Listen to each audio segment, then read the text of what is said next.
Hi everyone, I am Jessica. Welcome back to my channel. Today we're working on block 15 of the 2024 Scrappy Sampler. Let's get started. Instead of starting at the sewing machine today, we're starting at the ironing board. So here I have 3 pieces of freezer paper cut out. And there is a shiny side to this freezer paper and a dull side. We're gonna make a freezer paper template to form our applique shape around. So I'm putting the shiny side down on my ironing board. And I just press it down to the board and it's stuck there now. We're gonna repeat this 2 more times, sticking these other layers directly to the ones that were there before. And when this is finished, it's going to make a thick piece of paper that we could use as our freezer paper template. So the next step then is to get the template that was included with the pattern. It's a separate download, so you're gonna have to download the instructions for block 14, 15, 16, and then right below that, there's a place where it says download the templates for block 15. So once you get that, you can take that template, cut it out, and then trace it on your freezer paper. Now, you can do this anyway. You don't have to do freezer paper applique here. That's just what I'm doing. You can do raw edge. You can do needle turn. Any way you want to do this is good. This, I just am choosing to use a freezer paper applique. Once I have my shape traced on here, I'm going to cut it out. And I'm pretty careful when I'm cutting this out. The fabric is going to form around this template. So I try to keep all my cuts really smooth. I'm making sure that I'm not making this template any bigger. So for example, I don't think that this is mentioned enough. When I cut this template out, I cut kind of like right in the middle of the black line. You could go just inside of it if you want.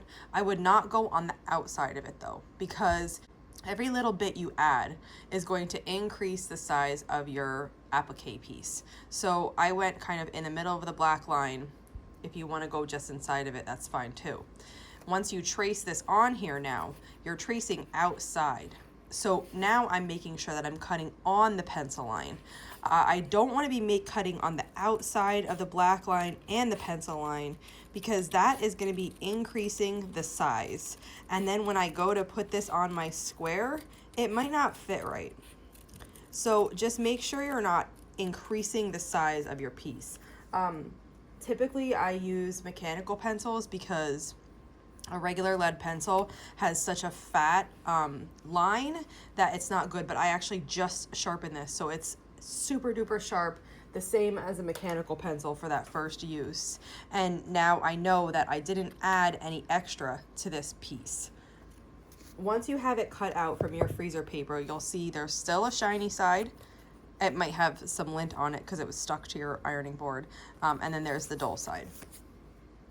Take the shiny side and put it down on your fabric. Now my fabric's not pressed, so I'll just go over it once. I'm putting it down on my fabric like this because we're going to leave a seam allowance here. This template piece, the way that I cut it out, like I said, I cut it in the middle of the black line. So I have no seam allowance on this template. So we need to add it when we get to the fabric. I'm going to press this down, and what's gonna happen is that like sticky side is just gonna kind of adhere to this fabric temporarily. You'll be able to easily peel it off, but it makes it nice and steady for you then when you're cutting. Now we're gonna cut and leave just about 1/4 inch or slightly less. When I go around this, I make these ends a little bit flat like that instead of coming to a point, because there's less to tuck under then. So I go around and I cut this out, adding my seam allowance. That's what my piece looks like now.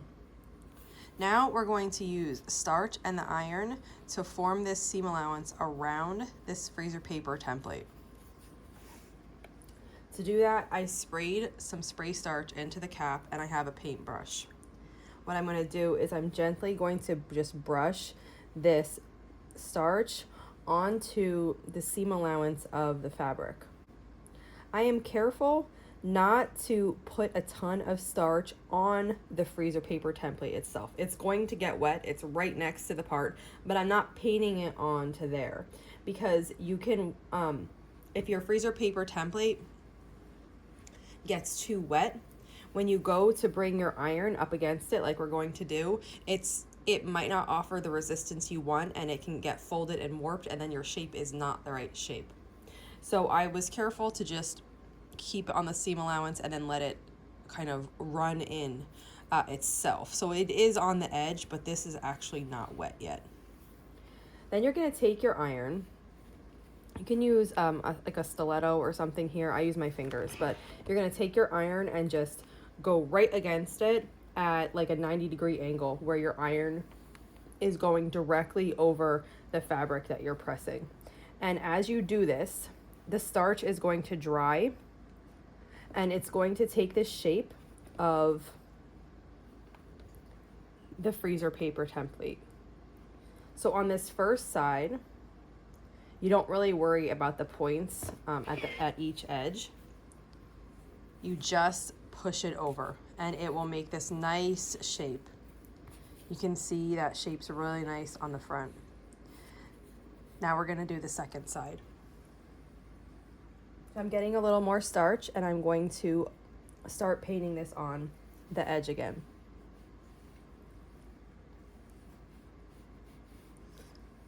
I'm also here, you can see this is where the fabric is folded at each end. I'm putting the starch on the folded piece also, and the piece underneath it. I'm just making sure it goes through. So now this is all painted. You can't really tell the difference, but this is all painted and wet. Now when I do this corner, this is kind of what I do. I take this point and I fold it down, so that is pretty much in line with the freezer paper template. See how that's folded? And then I give it one more fold. Oh, it came out. So I fold it down so it's even with the freezer paper template, and then I fold it over one more time. And now when I set my iron on this, I'm gonna have a nice point that's going to get set in there. And after I press that first point, I'm just gonna hold this here for a little bit to really get it set. After I press that first point and I'm comfortable with it, then I will start to press the rest of this. And when I get 3/4 of the way across this shape, I'm going to stop. This part's still wet, and I'm gonna repeat that process over here. So I tucked that in, and then I put it back the other way to fold it really nice up against the shape, but so that there's nothing hanging out. Then I'll let my iron set this again. Pretty long. I'll flip it over and do it from the front. And then I just usually let it cool a minute because it's pretty hot. That freezer paper helps retain the heat, and it's actually pretty hot. Once it's all the way cool, I'm gonna pick it up and just gently open it up. I open it up, and then I'm just gonna pull out this freezer paper shape. That came right out. It was just temporarily stuck there. And I kind of just nicely fold this back. I'll put it down on my cutting mat, and I'll press it again. And I just let this iron just set, finish setting those seams, because we opened them up, so we want them to be nice and crisp again. Once that's pressed, then I'll take it and I'll flip it over, and I will do the same thing from the front. Okay, and so that is what our piece looks like, and we need 2 green ones for this block and 2 white ones for this block. Well, you can use whatever colors you want. This is just what I'm using. And then we're going to need 2 squares of background and 2 squares of a different green. And we're gonna applique these pieces to this now. First, we're gonna sew this into a 4-patch, so let's do that. I have the pieces here. We're going to make the 4-patch like I just mentioned. So our 4-patch is going to look like this. And then each little section is gonna have one of these petals attached to it. So we'll just sew this together, just like a normal 4-patch, using a 1/4 inch seam allowance. And I also wanted to mention that sometimes people oversize their background pieces that they're appliquing to. Depending on what method you're using, I think that's specifically for like needle turn and hand applique. I haven't found it necessary when I do machine applique, so that's up to you. But if you wanted to oversize these pieces, you could make each square like a half an inch bigger, and then sew your 4 patch together, and then after you have your pieces appliqued, you just trim down your block to measure whatever size you needed. So in this case, it's 6.5 inches.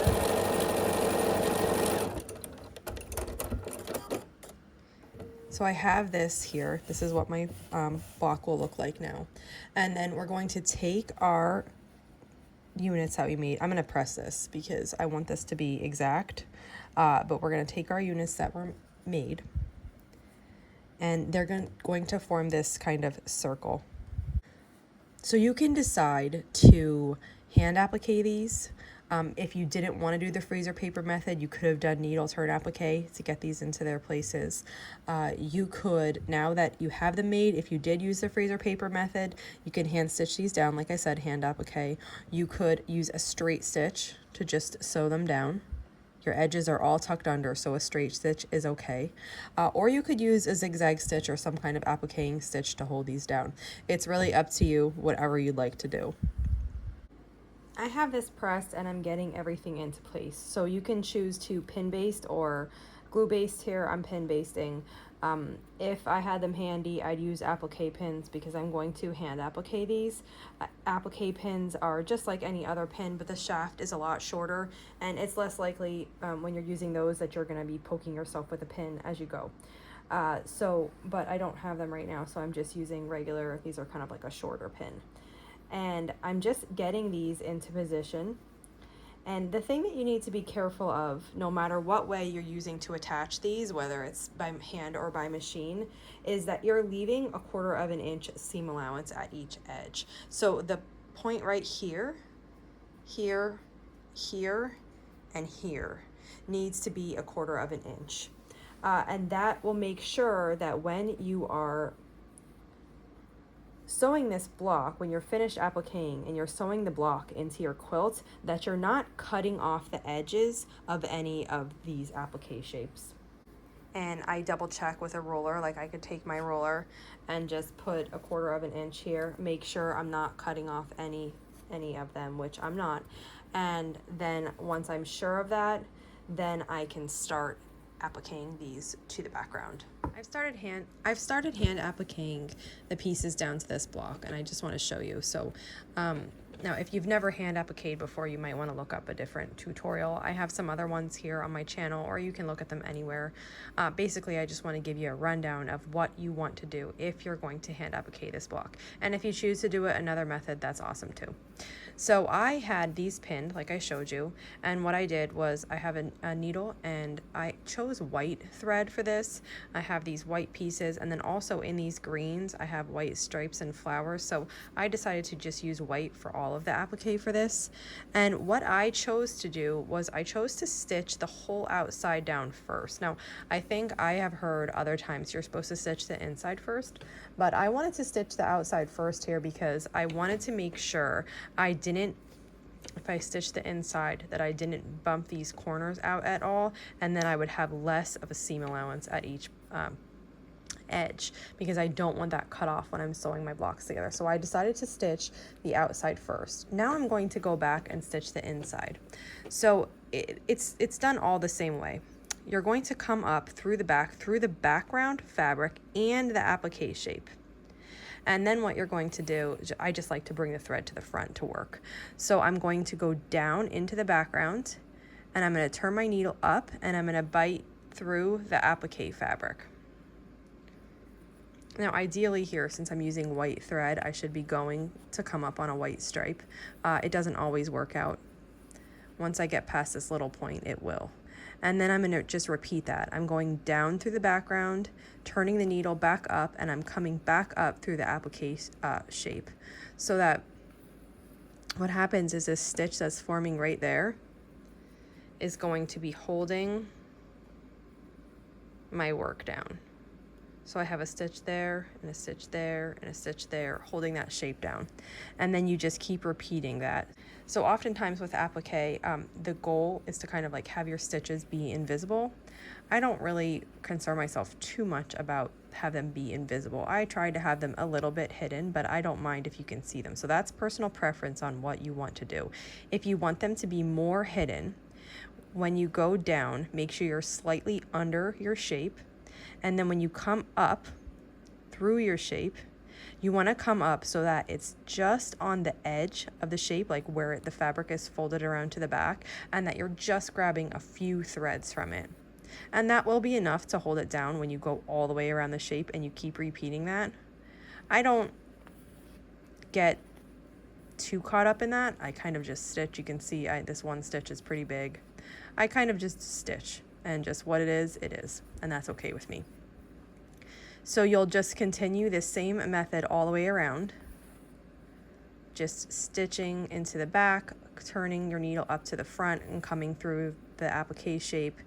And as you repeat this, your applique shapes will become completely attached to your background and they will become one.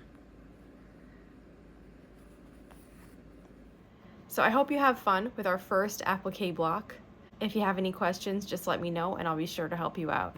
Thanks for following along. I'll see you back here soon for the next block.